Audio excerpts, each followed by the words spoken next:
Good afternoon, Dylan. It is Wednesday, July 8th, 2015. While yes, we have finally passed our 1 year mark, I believe we should keep doing these videos. This is not only is it just our thing, and it's something that, as you said, is something a small set of people have done, relatively speaking to the, large number of people on this planet.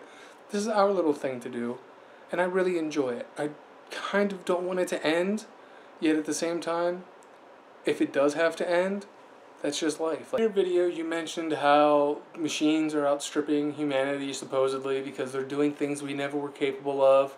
They're multi-purpose, and how with the assistance of machines in the last 10 years, the level of knowledge that we as humans have managed to gain is more than the last 1,000 years. Language has changed and evolved and given us these abilities, so have numbers.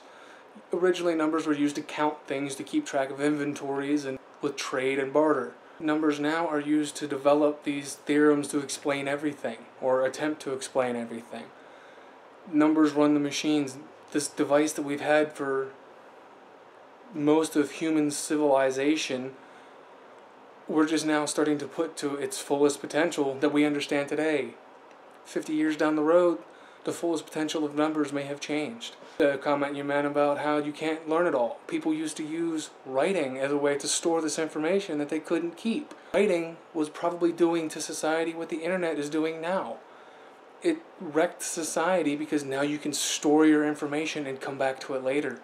Anybody that can read or write can look at this information, use it to gain further knowledge or build upon previous knowledge, or use it to keep an idea of what's going on somewhere else. It can spread ideas much better because you can now write them down and save them for later to build upon. You don't have to develop everything yourself anymore. The internet is doing that. The machines are allowing us to do that. They're giving us the capabilities to grow in ways that we never thought possible before.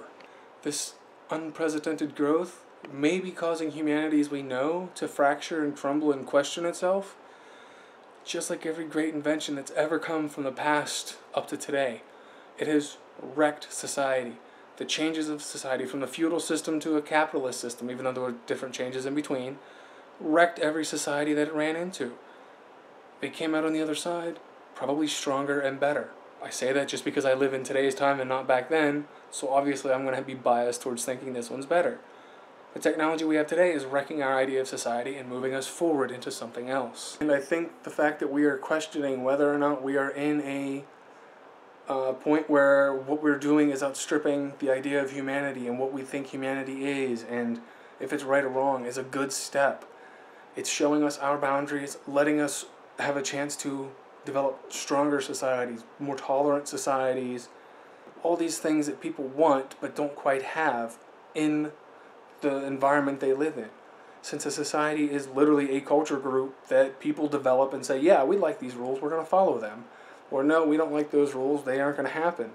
Especially in a society where you get to decide your own rules like we do in this country, to some extent, depending on what your view on government and all that fun stuff is. Finally, Dylan, I'm going to end my video here, but yes, I think we should keep doing these the way that we have, and just keep rambling on.